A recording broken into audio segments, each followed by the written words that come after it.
ஒரு ரெசிபி செய்ய போறோம். எவ்வளவு சிக்கன் எடுத்திருக்கீங்களோ அதுக்கு நேர் பாதி புளி எடுத்துக்கிடணும். கொத்தமல்லி கீரை,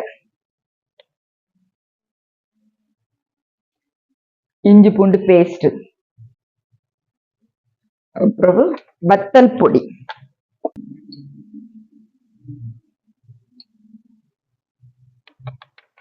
அப்புறம் கொத்தமல்லி பொடி. 1/2 ஸ்பூன் வத்தல் பொடி எடுத்தா 1 ஸ்பூன் கொத்தமல்லி பொடி எடுக்கணும்னா. அப்புறம் கறி மசால் பொடி ஒரு 1/4 ஸ்பூன் போல எடுத்திருக்கேன்.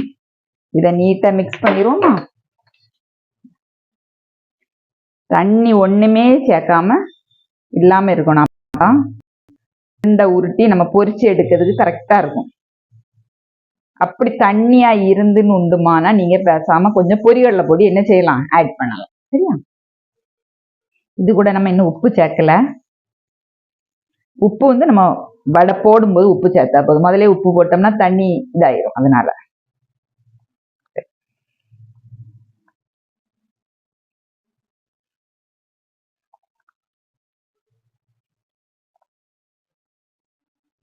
நான் கொஞ்சமா காஷ்மீரி சில்லி ஆட் பண்ணியேன்னா.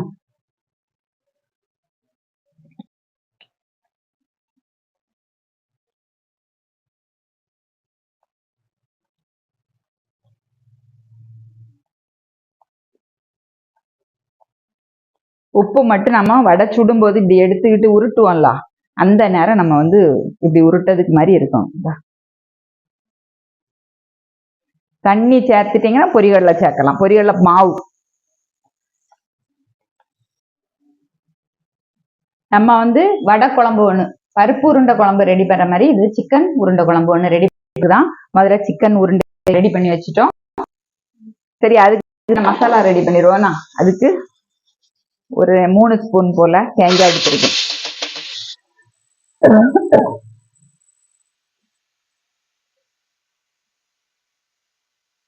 வறுத்துட்டு பார்ப்போம்னா.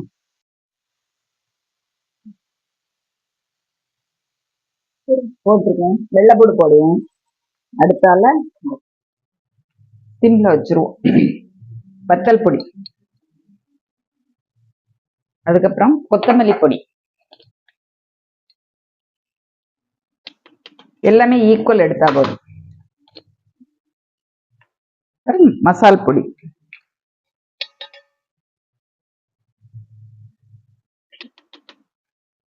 போட்டு ரொம்ப நல்ல வறுக்காண்டா.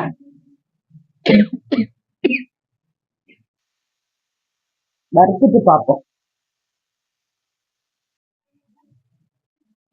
உருட்டி வச்சிருக்கோம் பாரு. நான் வந்து இப்படி உருட்டி வச்சிருக்கேன். நீங்க எந்த மெத்தட்லனாலும் உருட்டலாம். இப்படியும் உருட்டலாம், உளுந்த வடை மாதிரியும் உருட்டலாம். நான் வந்து பொரியல்ல மாவு எதுவுமே சேர்க்கல.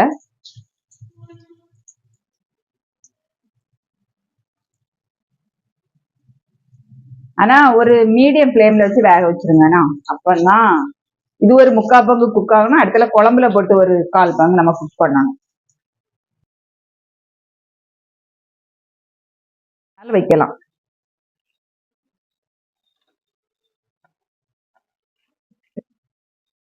வேகட்டு, நம்ம அடுத்தால பார்ப்போம். இந்த உருண்டை குழம்புக்குள்ள மசாலா அரைச்சிட்டு வந்துடட்டா. இங்க வரும். இது வந்து கோலா உருண்டை கிடையாது, சிக்கன் உருண்டை. இது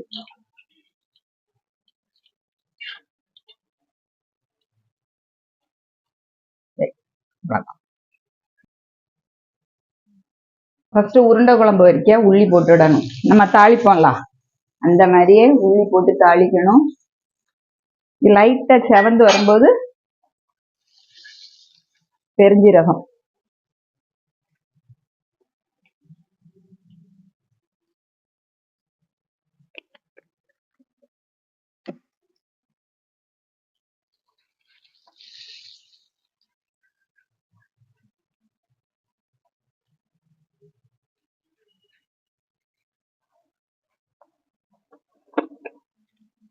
அடிச்சுட்டு வச்சிருக்க மசாலா ஊத்திடுவோம்.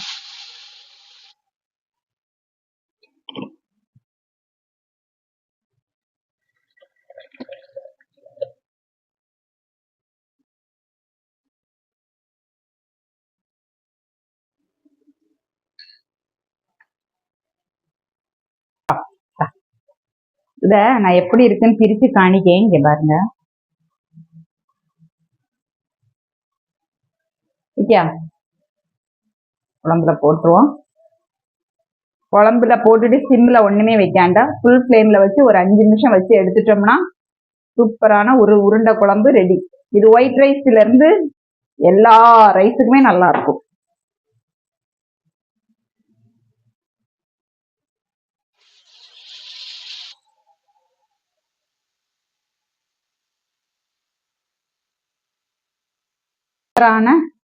ஒரு உருண்டை குழம்பு ரெடி. வெஜிடேரியன்ல மட்டும்தான் வைக்க முடியுமான்னு கேட்டா கிடையாது, நான்வெஜ்லயும் வைக்கலாம். சாப்பாட்டுக்கும் நல்லா இருக்கும். சப்பாத்தி, இடியாப்பம், தோசை, இட்லி எல்லாத்துக்குமே சூப்பரா இருக்கும். உருண்டை குழம்பு ரைஸுக்கு மட்டும்தான் நல்லா இருக்குமான்னு கேட்டா கிடையாதுங்க. இட்லிக்குமே சூப்பரா இருக்கும். இட்லி, சப்பாத்தி எல்லாத்துக்குமே நல்லா இருக்கும். இது நான் எப்படி ரெடி பண்ணேன், எந்த மெத்தட்ல ரெடி பண்ணேங்கிற ஃபுல் வீடியோ எல்லாமே நம்ம வடமதி சமையல் சேனல்ல வரும். போய் விசிட் பண்ணுங்க. பாய்.